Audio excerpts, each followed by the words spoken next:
Hola, ¿qué tal? Hoy es el último taller sobre iniciación a la pedagogía antifascista. Nuestro invitado en la cátedra Mario Kaplún es el profesor Enrique Javier Díez Gutiérrez, con una cantidad de publicaciones que va a detallar la profesora Giselle Dávila, directora del CIESPAL.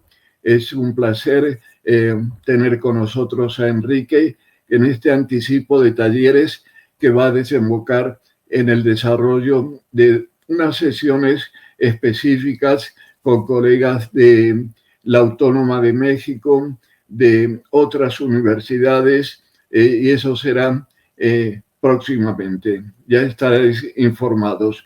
Adelante, Giselle, idea. Ofrece una información más amplia del profesor Díez Gutiérrez.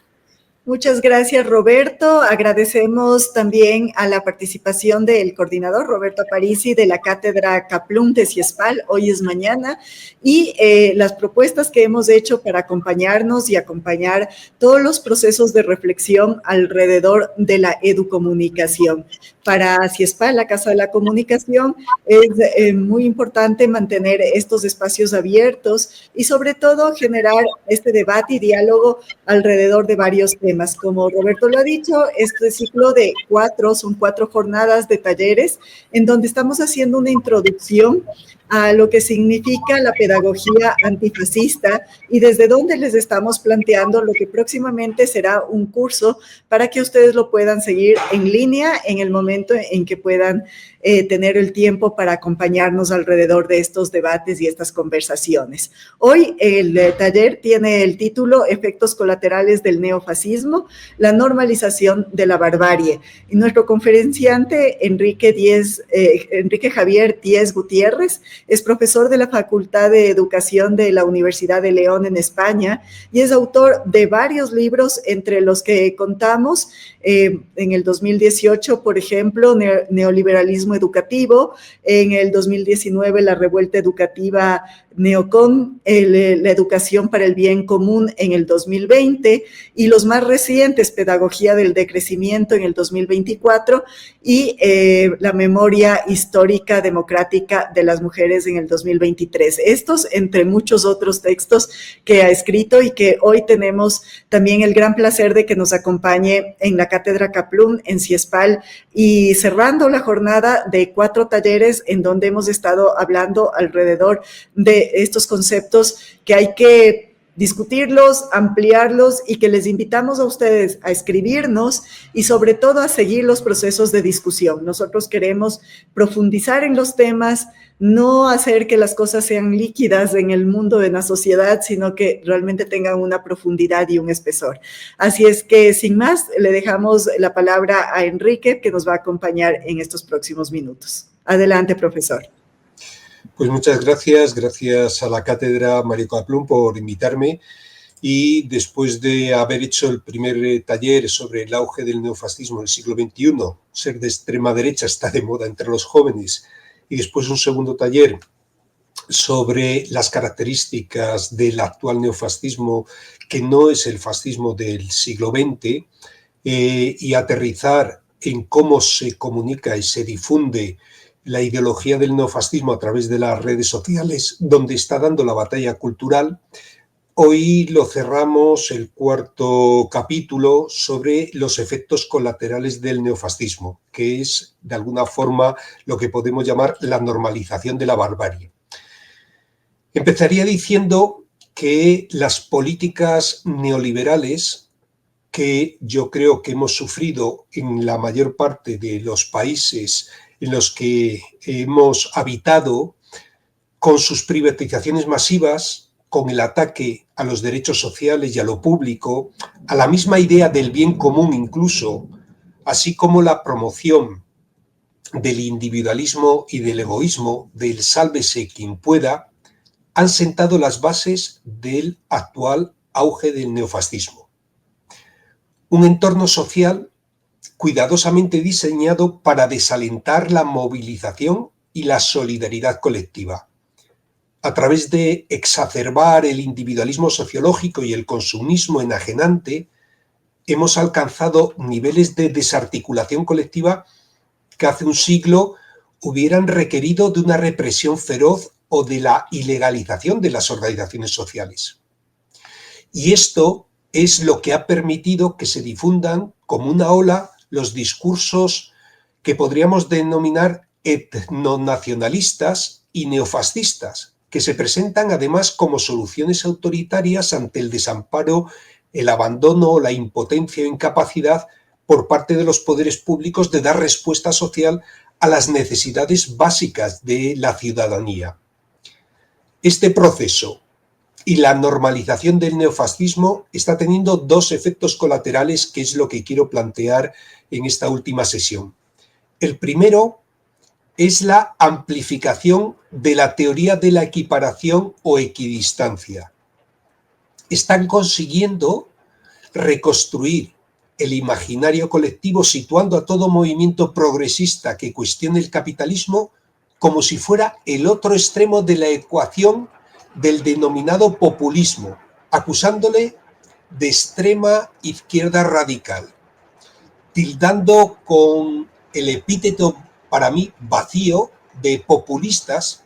Realmente se acaba sin saber muy bien a qué se refieren o qué significa, y aplican ese epíteto, ese calificativo, tanto a opciones fascistas, es decir, opciones totalitarias y antidemocráticas, como a las opciones comunitarias anticapitalistas y antifascistas, es decir, aquellas que defienden el bien común, como si fueran los dos extremos de una balanza. De tal forma que el centro del tablero político está quedando redefinido por el conservadurismo y el neoliberalismo, que se convierten automáticamente en opciones de centro, opciones moderadas, responsables, las opciones de gobierno. Lo dice muy bien un intelectual español, César Rendueles, sociólogo, que dice que a los intelectuales orgánicos del cosmopolitismo liberal les encanta agrupar todas esas fuerzas emergentes en el cajón desastre del populismo. Es la famosa teoría de la herradura, que afirma que los extremos políticos se tocan. Tanto los partidarios de la igualdad y la democratización de las instituciones económicas vienen a ser casi lo mismo que los racistas, que los neofascistas o que los autoritarios, todos radicales, todos extremistas. Esta tesis, planteada abiertamente por personas prestigiosas y aparentemente serias en los medios de comunicación, dice él, no solo es una idiotez ofensiva, sino que también es un suicidio político. ¿Por qué? Porque la normalización de la teoría de la equidistancia, que se está constatando en todos los ámbitos, desde los medios de comunicación con la manida expresión, eso de la política está polarizada, donde se equipara y se pone al mismo nivel a todas las partes, hasta la propia academia universitaria, está generando una desafección y la impresión en la gente joven y en la gente mayor de que todos son iguales. Y es en este todos son iguales quien gana es el neofascismo. Un ejemplo de en este sentido me ocurrió recientemente en un departamento de nuestra universidad pública, en la Facultad de Educación, donde se forman a los futuros profesionales de la educación. Pues bien, un área de conocimiento contrató un profesor asociado que era militante de extrema derecha, de Vox, para dar la asignatura Inmigración, Minorías y Educación Intercultural, que es una que se imparte habitualmente en las facultades de educación de las universidades españolas. Y esta era una asignatura compartida con otra área del mismo departamento. Cuando el profesor que impartía la otra mitad de la asignatura fue a hablar con el área que había contratado al profesor asociado, una de las profesoras le contestó, es que así el alumnado podrá conocer los dos extremos y comparar. Es decir, se equiparaba la defensa de los derechos humanos y la interculturalidad que se plantea en esta asignatura con los postulados supremacistas y xenófobos que defiende Vox. De esta forma lo que vemos es cómo progresivamente va penetrando el neofascismo en la vida cotidiana, incluso en el ámbito académico, asumiéndolo y normalizándolo. Y el segundo efecto colateral es lo que se ha denominado técnicamente lepenización de los espíritus, haciendo referencia a Marine Le Pen o a Le Pen, su padre, que es la extrema derecha en Francia. ¿A qué se refiere esta lepenización de los espíritus? A que el neofascismo ha conseguido radicalizar y polarizar el marco del debate público de la agenda política y mediática hasta el punto de que buena parte de sus postulados, de su marco narrativo, de su discurso, está siendo asumido no solo por los grupos políticos conservadores de la derecha y los liberales, sino también incluso por algunos grupos progresistas y socialdemócratas, especialmente en todo lo que se refiere a la migración y lo securitario, es decir, las políticas migratorias claramente discriminatorias y punitivas y las políticas represivas en materia de derechos y libertades. De hecho, los partidos que se dicen democráticos han hecho propia la agenda ultra en temas como la inmigración, el nacionalismo, la seguridad, los derechos sociales o los valores, y de hecho se muestran dispuestos a pactar gobiernos y hasta ofrecer ministerios a la extrema derecha, como estamos viendo en Europa. Esto lo dice en uno de los libros que ha publicado recientemente la profesora Guamán en Ecuador. Es más, la aparente entrada en el juego democrático del neofascismo, por supuesto, entran en la democracia mientras les sirvan las instituciones y la financiación, ha presionado a otros partidos políticos a radicalizarse para evitar la migración de votos y justificar y blanquear su cogobernanza con esa extrema derecha. Como ha pasado en España, donde el Partido Popular Conservador ha pactado con el partido de ultraderecha Vox para gobernar en determinadas regiones, en determinadas comunidades, ciudades, incluso ayuntamientos. De esta forma, cada vez la derecha tradicional se va situando ideológicamente en una derecha extrema, cercana o similar en sus postulados a la ultraderecha. Y tenemos que tener en cuenta que la carencia de una cultura antifascista y la falta de una ruptura aquí en España con el franquismo, con la dictadura franquista, han creado el sustrato de esta lepenización progresiva. Además, el hecho de que en España el partido de ultraderecha esté dirigido por antiguos miembros del Partido Popular, sumado a esto, el trato más que benévolo recibido en los medios de comunicación y la relativización de sus postulados y propuestas xenófobas, antifeministas y antidemocráticas por parte de los líderes de partidos conservadores, incluso socialdemócratas, también ha servido para blanquear a Vox como una formación legítima, integrándole incluso en el autodenominado aquí en España bloque constitucionalista.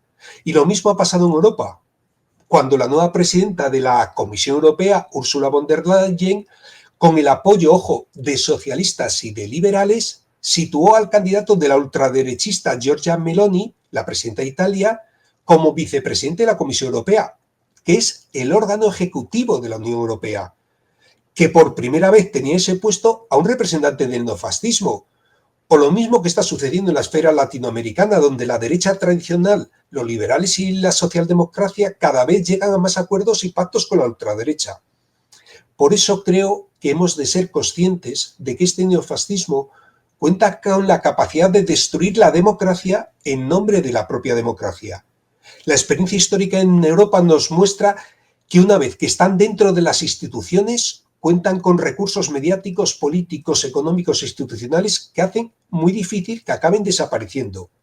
Pues bien, lo que diría para ir finalizando es que esta agenda ultra está penetrando también el sistema educativo, lenta y sostenidamente. Por eso, lo que tenemos es, por una parte, trabajar desde una pedagogía antifascista, detectando y previniendo el fascismo desde la escuela y afrontándolo y combatiéndolo en la educación. Necesitamos tener claves para entender, analizar y deconstruir el discurso del neofascismo neoliberal que se infiltra en la escuela y en la sociedad. No solo aquel discurso obvio y claramente provocador ligado a los modelos más conservadores y arcaicos, sino también aquel más sutil y naturalizado, más ligado a los relatos de la libertad, de la competencia, del éxito, del esfuerzo, de la autoridad, del control o la vigilancia, que están vinculados a la ideología neoliberal, que es la base del actual neofascismo y lo que le hace muy diferente del fascismo tradicional. Y no solo ser capaces de detectarlo, sino también tener estrategias y herramientas para afrontarlo y combatirlo. en estos tiempos, cuando yo creo que, recordando a Gramsci, el viejo orden social se está derrumbando y uno nuevo está luchando por definirse y surgir, es cuando emergen los monstruos. Y no podemos permanecer ajenos en la educación. Debemos implicarnos de una forma clara y sin ambajes ni medias tintas para combatirlos y defender los derechos humanos y el bien común. También en la educación, en los centros educativos, en la universidad y también en la socialización educativa cotidiana en la casa y en la calle, en todo tiempo y lugar, porque en ello nos va el futuro de las próximas generaciones. Muchas gracias.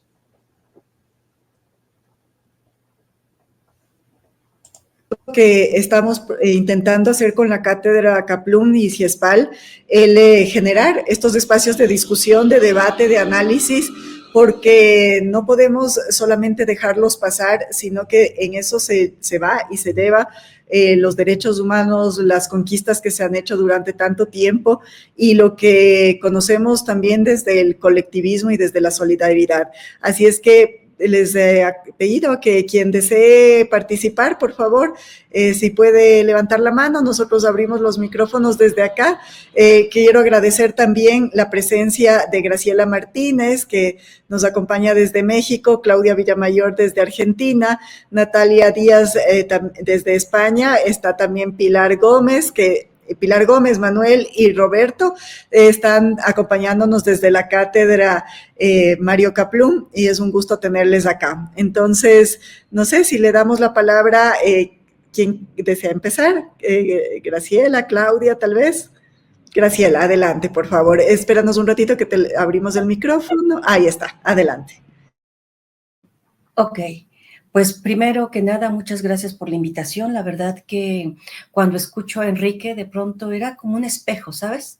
Fue como estar escuchándolo y decir qué es lo que está pasando en México con una derecha bastante tibia, pero una ultraderecha cada vez más fuerte, que intentan crear un discurso muy fuerte contra un gobierno que está trabajando por el bienestar común. Ciertamente que hay, como cualquier otro proyecto, con algunas fallas, pero es normal. Pero me parece que lo que está haciendo la presidenta Claudia Sheinbaum es muy interesante y sobre todo a mí me llama mucho la atención por lo que estamos viviendo es con una fuerza muy grande, precisamente una narrativa construida desde los medios comerciales. En este país, todavía los medios comerciales siguen siendo fuertes y sobre todo pensando en una sociedad tan contrastante como la mexicana, donde hay una clase media, pero una clase popular que todavía sigue viendo, que sigue siendo receptora de estos medios, por un lado. Sin embargo, me parece que una de las fortalezas que se tiene y que se construyó desde el sexenio pasado con Andrés Manuel López Obrador fue la conciencia política, la conciencia de clase.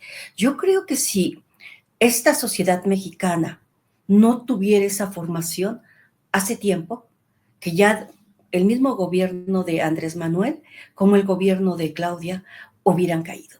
Me parece que la fuerza precisamente que se tiene es en la sociedad mexicana que se ha ido precisamente concientizando. Pero mencionaba algo, Enrique, que me llamó la atención. ¿Y qué está pasando? ¿Qué discursos se están creando? Por supuesto, nosotros vamos a tener una derecha en el PAN que cada vez está más débil. Sin embargo, vamos a tener una ultraderecha que va a estar apoyado por organismos internacionales, pero va a estar muy fuerte esa ultraderecha y por aquí se dice, no hay que echarlo en saco roto ni minimizarla, porque la fuerza está desde el país del norte apoyando con todo. Bueno, y la pregunta que él hace y también lo que plantea, desde el territorio en el que estamos, ¿qué se puede hacer? Yo comentaba antes de que entráramos al aire lo que pasó en el rancho en Jalisco, donde se encontraron, para la gente que nos esté escuchando, encontraron 200 pares de zapatos, camisas, mochilas, y entonces, ¿esos de quiénes son? De personas desaparecidas. la forma en cómo se ha narrado, cómo desaparecieron y la forma de asesinar está en el territorio del horror. Por supuesto que hay que ponerlo aquí. Lo que me interesa es precisamente cómo lo ha manejado la derecha, la ultraderecha, los medios hegemónicos, qué es lo que han creado. Un clima de psicosis, un clima de miedo. Y el día de ayer con los estudiantes me decían, ¿qué podemos hacer desde nuestro territorio? Y entonces yo trabajo toda la parte del territorio de las sonoridades y yo les dije, va a ser muy importante generar desde la universidad narrativas. Eso nos corresponde tanto en la parte de la enseñanza como en la parte de la producción. Me parece que es necesario precisamente esta parte de generar narrativas literarias, pero también narrativas sonoras. ¿Y por qué yo lo apunto en términos del sonido? Porque ya nos lo decía Jacques Attali en el libro de Ruidos, Economía Política de la Música. Para entender una sociedad hay que escuchar sus sonidos. Cada sociedad va a tener un discurso y ese discurso está en el territorio de lo sonoro. Y entonces, ¿por qué lo acoto? Porque aquí en México está muy fuerte y muy en boga géneros como el narcocorrido, el género alterado que narra precisamente corridos exaltando la figura de los narcotraficantes, exaltando precisamente este tipo de haceres y de quehaceres dentro de estas áreas del narcotráfico. Y decíamos, hay que tratar de ya no consumir, desde no programarlos en tu casa, no escucharlos, y cómo se puede ir precisamente generando esas narrativas. A mí me parece que sí, las universidades se convierten en un territorio muy importante para hacer este trabajo que nos plantea Enrique, pero voy mucho más allá. En México tenemos una figura en los medios de servicio público, pero también lo deben de tener los medios comerciales, que es la figura de la Defensoría de las Audiencias. No sé cuándo se vaya a transmitir esto, pero les adelanto, porque hasta mañana se publica en México, me han designado defensora de las audiencias del Instituto Mexicano de la Radio. Y entonces yo me digo, todo este trabajo que puedo hacer en términos de códigos de ética, en términos precisamente de colaborar con los profesionales del servicio público para precisamente generar otro tipo de narrativas. Y termino con esto. Sí, el servicio público, pero algo en lo que estamos trabajando y que es fundamental, la comunicación comunitaria, indígena y afromexicana. Me parece que es tiempo de trabajar en colectivo, es tiempo de trabajar precisamente encontrándonos entre el nosotros. Me parece que es tiempo del nosotros, es tiempo de la colectividad y por supuesto, yo sí le apuesto con todo al bienestar común, a la puesta en común y creo que esto es bien importante en un territorio que no se trabaja casi, la parte de las sonoridades. Las sonoridades, y yo hablo desde los sonidos que están en el ambiente, pero también las músicas, las palabras que utilizamos. Y también quiero que regresemos a la parte del silencio, ese silencio que nos han arrebatado y que es fundamental también para encontrarnos a nosotros mismos y encontrarnos en el nosotros. Pues sería mi comentario. Muchas gracias. Y nuevamente, gracias por la invitación. Gracias, Graciela, por tu comentario. Vamos a dar paso a alguien más. ¿Está Claudia? Vamos a abrir el micrófono. Espéranos un segundito. Para abrir el micrófono, Adri, por favor, abrimos el micrófono de Claudia. Vamos a ver, creo que lo tienes cerrado tú allá en el... Vamos a darle un minutito para encender el micrófono. No sé si le puedes tú encender desde tu teléfono, Claudia, ¿no? No se puede. Adrián tampoco está logrando. Ya, vamos a ver si lo resolvemos técnicamente. Mientras tanto, no sé si alguien más... Ahí está. Ahí está. Gracias. Buenas tardes. Buenas tardes a todas y a todos. Me da mucho gusto ver a Graciela, una persona muy abocada al mundo de la sonoridad, Bueno, a vos, Gise, al queridísimo Roberto y a todas y a todos. Y bueno, y muy desafiante lo que acaba de plantear Enrique, absolutamente clave. Yo diría que además de clave es urgente plantear en esos términos una reflexión que le agradezco que la haya hecho, porque en la emergencia de lo que está pasando en nuestros países, en América Latina y en particular, ni hablar en mi país, que sigue la tendencia mundial de la ultraderechización y del fascismo más originario, que es muy clave lo que dice Enrique porque no es el mismo fascismo que el del siglo XX, claramente no lo es. Y hay dos características que me parecen fundamentales, porque en esta conjunción neofascista hay tres vectores que son claves. Uno es el de la educación. Por algo Trump, el presidente Trump está desmantelando la educación en Estados Unidos. El otro vector es el de los medios de comunicación. El otro vector es en las normativas judiciales y una campaña estratégica de parte de los tres vectores para construir culturas, una serie de identidades culturales, tanto en el sistema educativo, como en el sistema de medios, como en la acción territorial de políticas de estados de ultraderecha, con presidencias de ultraderechas, como en el caso argentino, es moldear las culturas aprovechando una situación de emergencia ciudadana muy potente. La primera emergencia ciudadana muy potente es que países que hemos tenido gobiernos populares o populismos progresistas, como me gusta decirle, o como lo mencionaba Ernesto Laclau, han tenido una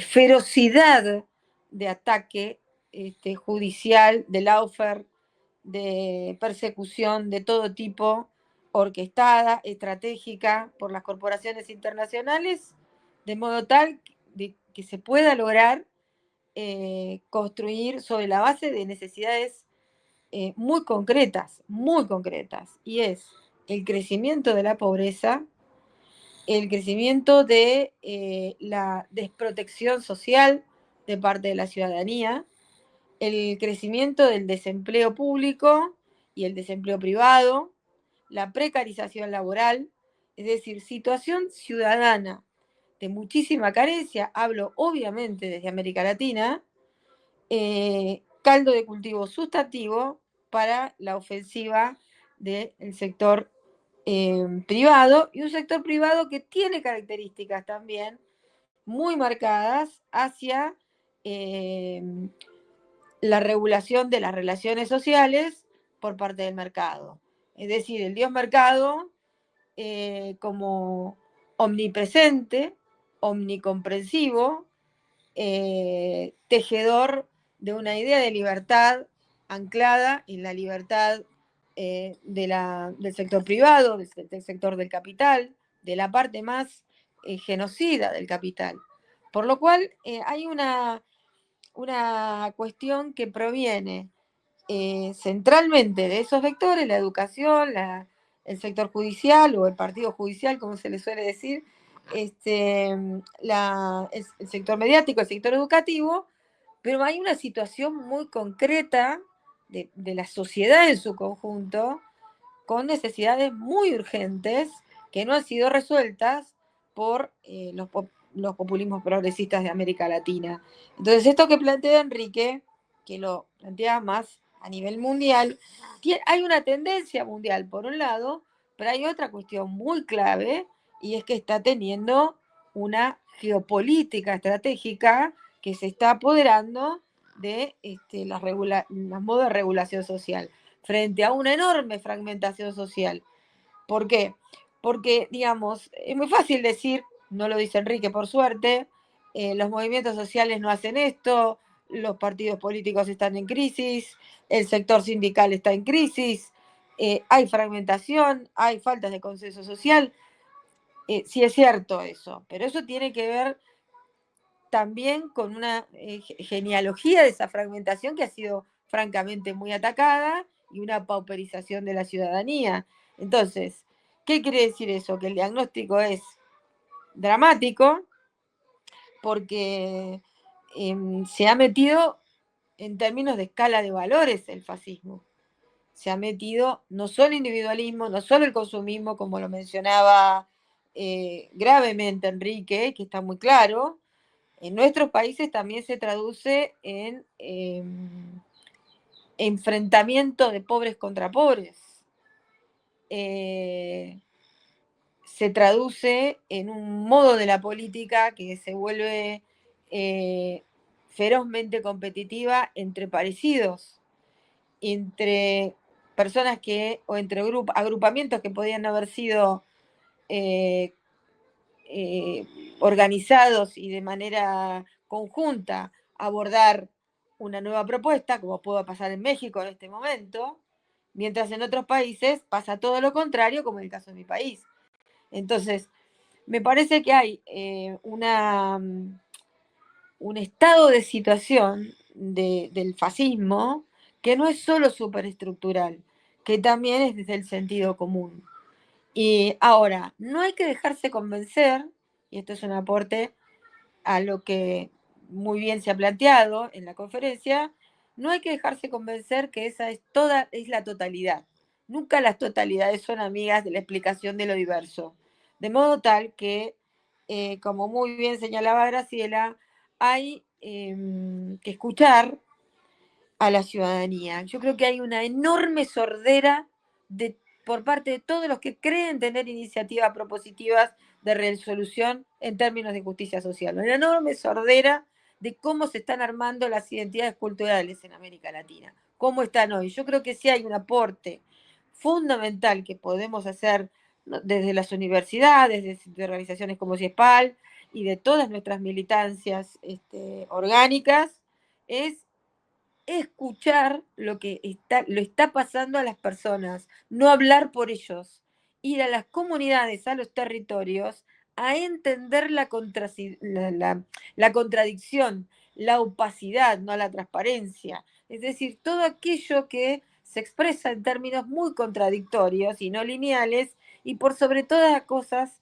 abandonar la sobreinterpretación intelectual, más bien hacerles ir a las prácticas y a los sujetos que en ellas están, qué es lo que están diciendo, qué es lo que están diciendo con su cuerpo, con su situación, con su entorno, por dónde pasan sus intereses. Y allí en la escucha probablemente nos encontremos con muchas opacidades, con muchas contradicciones. Y es sobre esa estrategia de lectura primera, de diagnóstica, de comprender, de entrehablar, que uno puede intervenir en estrategias de comunicación de territorio. No tengo pero ni la menor duda que es posible darle la vuelta a una identidad cultural individualista, consumista, odiadora serial, que ese es el discurso de la ultraderecha fascista. Yo tengo un gobierno que es un ejemplo de todo lo que está mal en términos de fascismo y de ultraderecha, ¿no? Puede inclusive ser corrupto y estafador, como el propio presidente comete estafas y sigue sosteniéndose en la presidencia. Entonces, es tanta la barbarie que está haciendo el fascismo.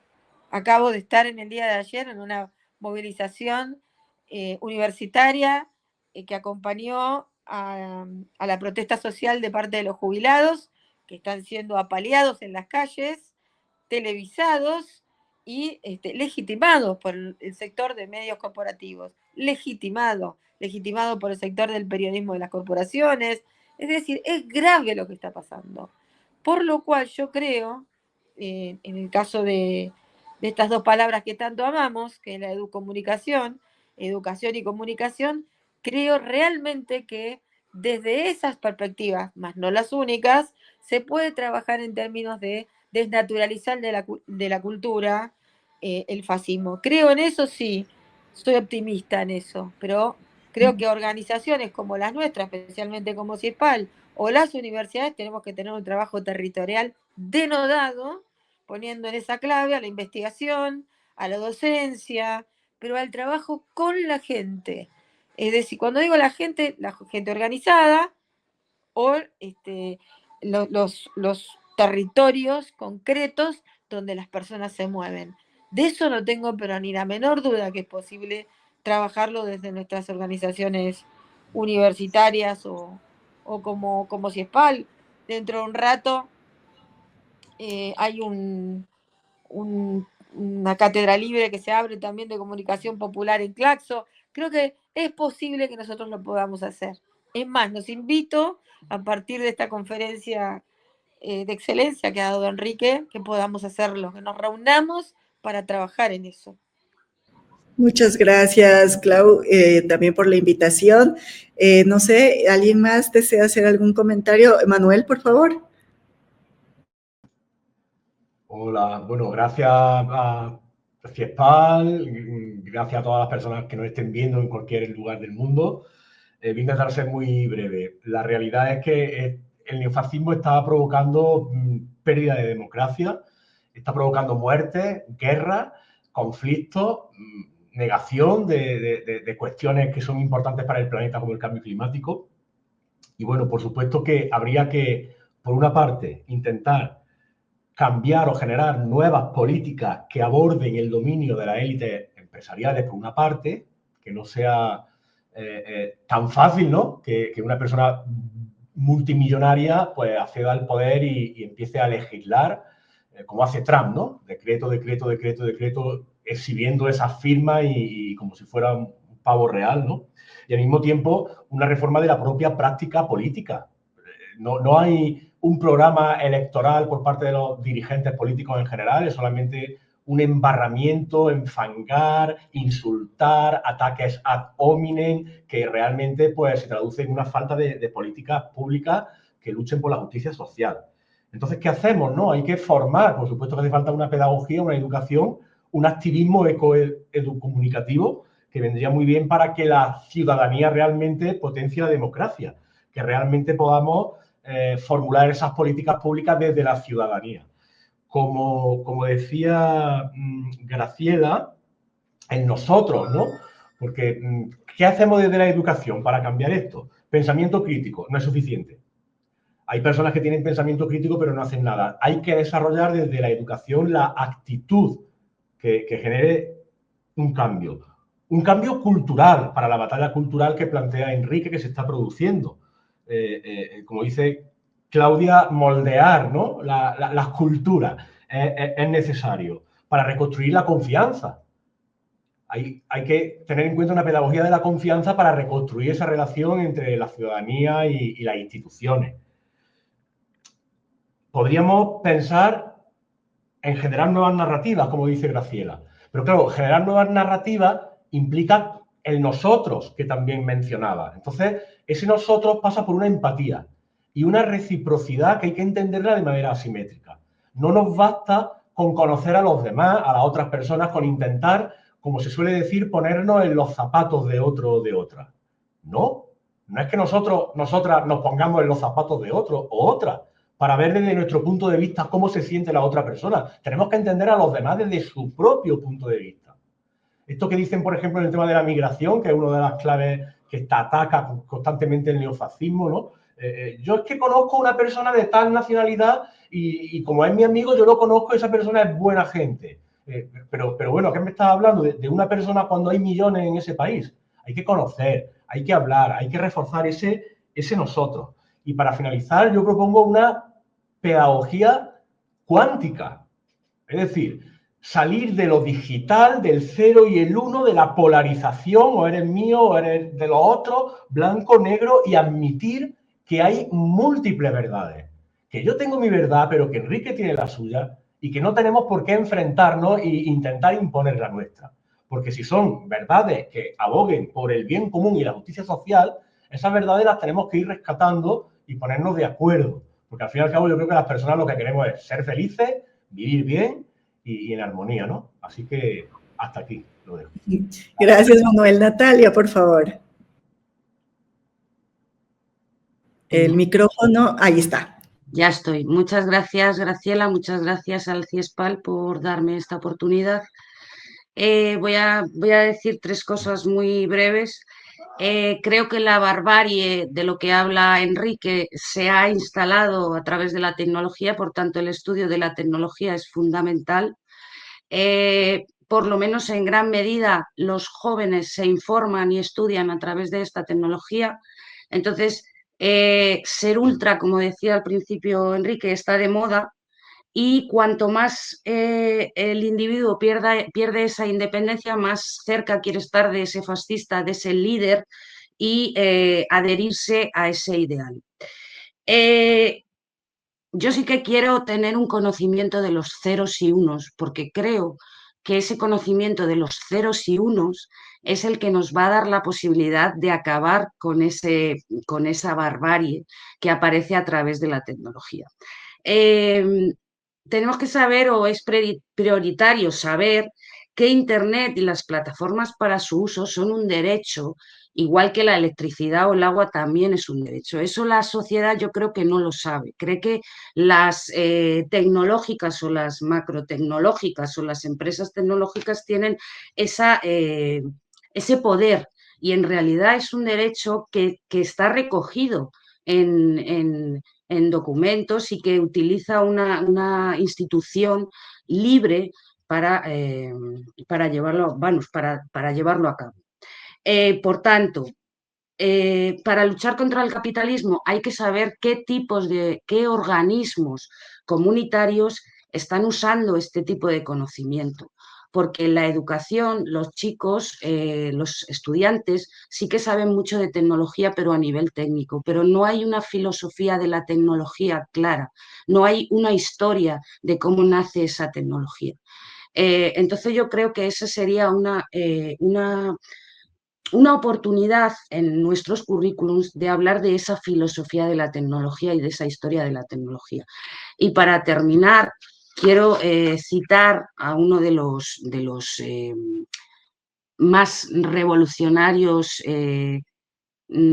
hackers o tecnólogos o informáticos, que lleva desde los años 70 luchando porque no entremos en las redes sociales, no entremos en plataformas que nos quitan la libertad. Eso sería una forma de luchar contra ese fascismo. Debemos saber cómo trabajan los jóvenes o cómo se informan los jóvenes desde las redes sociales. Yo creo que no, yo creo que tenemos que darles el conocimiento de cómo funciona esa red social para hacerles críticos. Entonces sí que defiendo ese conocimiento de cómo por dentro trabaja esa informática, de cuáles son las puertas traseras de esas plataformas, de cómo recogen esos datos y que ellos aprendan utilizando o adheriéndose a esos grupos de resistencia tecnológicos, libres y comunitarios, para aprender y luchar contra ese fascismo, contra ese tecnofascismo o como queramos llamarle, contra ese control hacia la sociedad. Muchas gracias. Gracias, Natalia. Pilar, por favor. Sí, muchas gracias, Gisela. Muchas gracias también a Enrique y al CIESPAL por darnos ¿no? Por compartir este espacio y abrir esta ventana de la cátedra un poquito al resto del mundo. Yo voy a volver un poco a la escuela, porque es el espacio donde estoy más tiempo, ¿no? Y la universidad. Claro, cuando Enrique nos hacía un poco el postulado, ¿no? Yo decía, bueno, pues iba pensando alternativas, ¿no? Y creo que está claro que el relato del odio es el que de alguna forma va de la mano, ¿no? De estas políticas que entran en las instituciones y que se convierten en acciones, que es lo más peligroso, ¿no? No es solamente que entran, no es una voz más, sino que estamos viendo que se materializa en acciones concretas, ¿no? Y cómo esa destrucción del imaginario colectivo desde la alternativa, ¿no? También se mina por ese relato del odio, ¿no? Por ese relato en el que, bueno, finalmente se busca esa polarización, aunque esa polarización con trampa, ¿no? Esa polarización en la que parece que son polos opuestos, pero que se pueden juntar en algún momento o rozar, ¿no? Y esto es peligroso, ¿no? Porque al final yo creo que mina la toma de decisiones, ¿no? Si todo es lo mismo, yo ya no tengo nada que elegir, ¿no? Si no tengo oportunidad de elegir, ni siquiera voy a hacer un esfuerzo por ver, por participar, por hacer una acción distinta, porque estoy en un todo igual, ¿no? Y creo que ahí es donde podemos desde las instituciones, ¿no? Y sobre todo las instituciones educativas, de la escuela, mostrar las alternativas, ¿no? También dar voz a los alumnos. Muchas veces me encuentro con los relatos, ¿no? De que lo que pasa en la familia, lo que pasa en la sociedad, y lo que pasa en la escuela y lo que nosotros hacemos como docentes no cuenta, no forma parte, ¿no? Leía ahora que un reportaje, una entrevista, en el que, bueno, que los docentes comentaban que la tecnología y la falta de tiempo de las familias en la propia convivencia eran las grandes causas, ¿no? de muchos de los problemas, ¿no? Yo digo, ya, ¿y cuándo vamos a dar espacio a esas preguntas que no tienen una respuesta inmediata en la escuela? ¿Cuándo nos vamos a dedicar a escuchar, ¿no? Y cuándo nos vamos a preguntar qué estamos haciendo como institución, ¿no? Yo creo que ir a la acción, ¿no? También es dar oportunidades para ello, ¿no? Muchas veces queremos que los alumnos reaccionen y todos, y no les dejamos participar, no les dejamos hacer, no les brindamos espacios de seguridad, no les damos la alternativa al odio, ¿no? Vamos a crear un relato distinto, ¿no? Y vamos a escucharlo y vamos a compartirlo, ¿no? Y sobre todo vamos a dar oportunidades para poder tomar decisiones, ¿no? Yo creo que ahí es también una cuestión que siempre dice, bueno, pero es que esto al final se vuelve caótico, ¿no? Y con ese miedo otra vez volvemos a echar el freno, ¿no? Sin dar esa oportunidad. Entonces, bueno, recogiendo un poco las ideas de todos, creo que tenemos cada uno en nuestro espacio, ¿no? Y sobre todo de la mano de la comunicación y la educación, intentar aportar esos espacios de luz, ¿no? Y cerrar un poco la puerta al odio, ¿no? Y no quedarnos en ese relato repetitivo, sino crear nuevos relatos con también los intereses y las necesidades que plantean las nuevas generaciones, sin olvidarnos también de las generaciones más mayores, que muchas veces son los grandes olvidados, ¿no? Y comentaba antes la compañera Claudia, ¿no? Como al final esa solidaridad intergeneracional entre alumnos y abuelos se hace visible, ¿no? Y es tan importante, ¿no? Porque es una riqueza cultural de todos nuestros países, y creo que eso es algo que nos tiene que unir. Así que, pues nuevamente, gracias a esta ventanita y a Enrique por traernos estos debates tan interesantes. Muchas gracias, Pilar. Roberto, por favor, vamos a prender tu micrófono. Ahí estamos. Sí, bueno, yo soy bastante escéptico, me gusta, soy un seguidor de lo que publica Enrique, pero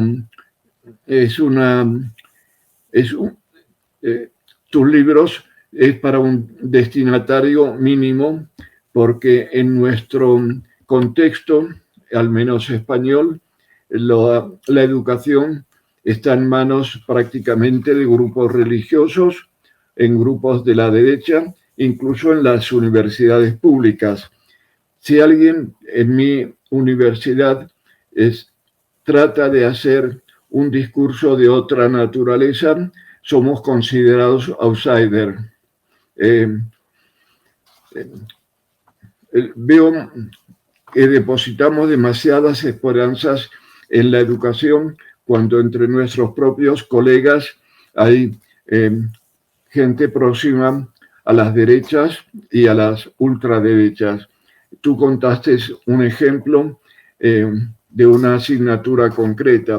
En el caso de la UNED, que es la universidad que tiene mayor número de alumnos, tiene 250.000 alumnos, estudiantes. En casi todas las facultades predomina, excepto tal vez en políticas y sociología es la excepción, un pensamiento cercano a la derecha. El que más me preocupa es sobre todo el de educación. Lo vivo en carne propia y lo he vivido durante los últimos 45 años, cuando tuve que exilarme. Entonces, por un lado tenemos cómo fortalecemos la educación si la formación de docentes no está acorde con los tiempos que vivimos. No me refiero a la cuestión tecnológica, sino a la cuestión ideológica. Es decir, no hay una formación para la libertad y para la democracia, no la libertad como lo entienden los fascistas, sino verdaderamente democráticas. Al mismo tiempo, quiero hacer un mapa de 4 países: Argentina, Ecuador, España y Brasil. Los medios de comunicación están en manos de sectores de la derecha o de grupos religiosos o de grupos evangelistas en el caso de Brasil. ¿Cómo generar un discurso alternativo pero que llegue a muchísima gente? Es decir, tenemos que reconocernos que somos una minoría, que luchamos por el bien común, pero que a su vez nuestro discurso no es aceptado mayoritariamente. Desde ese lugar tenemos que ser conscientes que nuestro trabajo es ganar cada vez más terreno. ¿Y cómo hacemos para cambiar el ambiente de nuestras instituciones, que cada vez están más derechizadas desde dentro y de alguna manera se transmite, porque es una educación transmisiva la que hacen la mayoría de mis colegas, se transmite una ideología a través o de la bibliografía o a través del propio discurso docente. Hay muy pocas alternativas a escuchar algo diferente. En el caso español está el periódico Salto, tal vez uno de los más interesantes, está Público, pero son minoritarios, hay varios, hay 4 o 5 medios de esa naturaleza. Son tan pequeños como somos los docentes y comunicadores alternativos que trabajamos para la democracia y para el bien común. Entonces, por un lado, veo interesantísimo y necesario tu trabajo, pero ¿cómo hacemos para que tus libros o nuestras percepciones alcancen o lleguen a la mayoría de nuestros colegas? Gracias, Roberto. Pasamos entonces la palabra a Enrique para hacer unas conclusiones. Yo creo, Roberto, que hay argumentos para la esperanza. De hecho, al menos el libro de pedagogía antifascista va por su 2ª edición y es la primera vez que una editorial me paga por publicar, cosa que es extraordinaria en este tema además. Recuerdo un interesante trabajo del 2024 en el que los 2 autores analizaban cómo mantener una posición, como ellos decían, mira, ahora mismo en los tiempos que corren, mantener una posición matizada no es necesariamente una virtud para una buena teoría sociológica. Y esto yo creo lo que tenemos que también nosotros y nosotras reflexionar.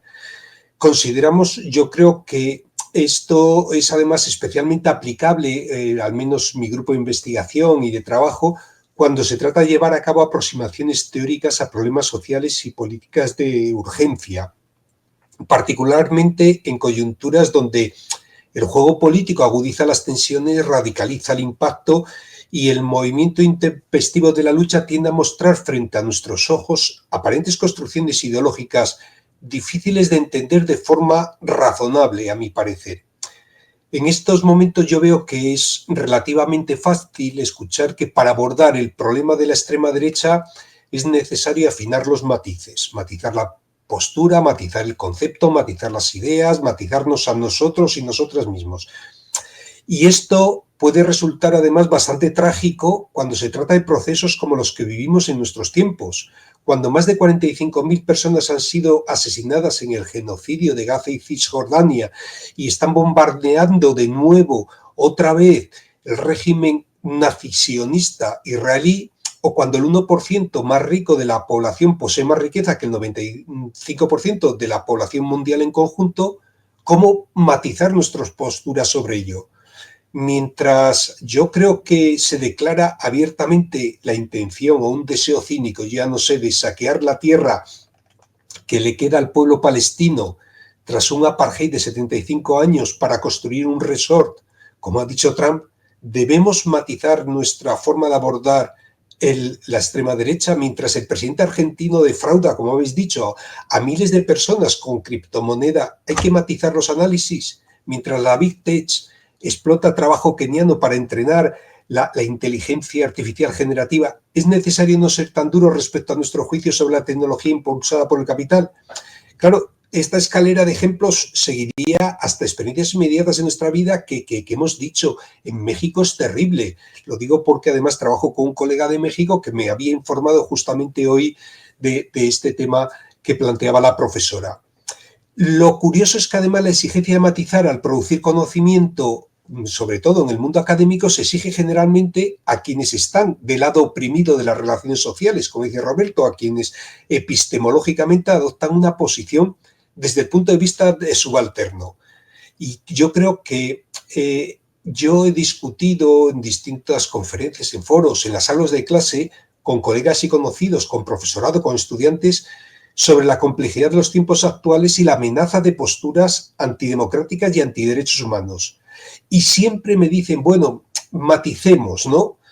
Y yo creo que en estos momentos de urgencia, de brutalidad, de acoso contra la justicia social y bien común, cuando nos dicen que la justicia social es el rencor de los zurdos contra quien han logrado llegar arriba, yo creo que la prudencia tiene que dejar paso a la acción.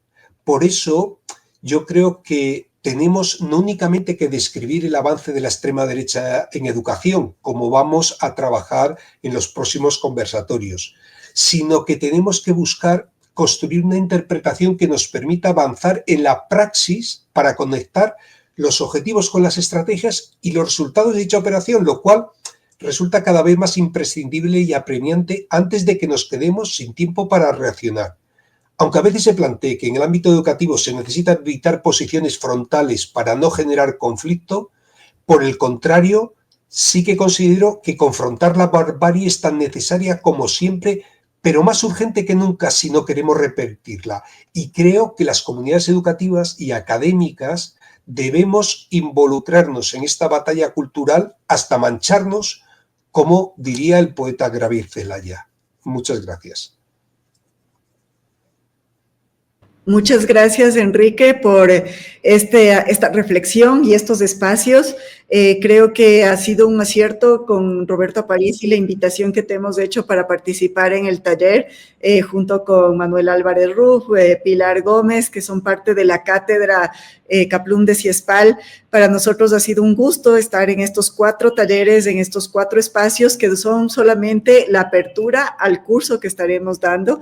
Y en este tema particular agradecer la presencia de Claudia, Graciela, Natalia, que también nos han acompañado desde este reflexionar y este pensar desde las 2 orillas, desde todos los espacios que tenemos, porque es urgente levantar voces, es urgente tener espacios para hablar desde otros lugares, porque tenemos que reconocernos en colectivo. Desde ahí iremos generando nuevas expectativas y nuevas propuestas. Apostamos por la vida, por el bien común, por el trabajo colectivo siempre, y creo que desde ahí la Casa de la Comunicación Ciespal siempre estará abierto a tener este tipo de conversaciones, a confrontar, pero desde el diálogo, no desde la agresión, a generar nuevas expectativas de lo que podemos hacer con la vida y con todo lo que está a nuestro alrededor.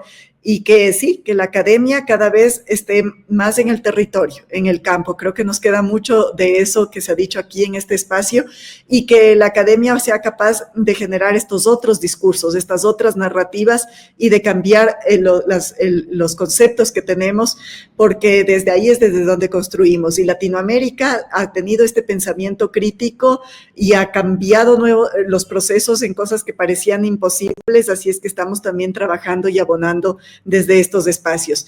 Muchísimas gracias, damos por cerrado el ciclo de talleres, pero les invitamos a que se inscriban y participen del curso, que será mucho más amplio y que tendremos la posibilidad de interactuar con todas las personas que se inscriban. Así es que muchísimas gracias por esta compañía y por pensar desde diferentes espacios. Hasta una próxima.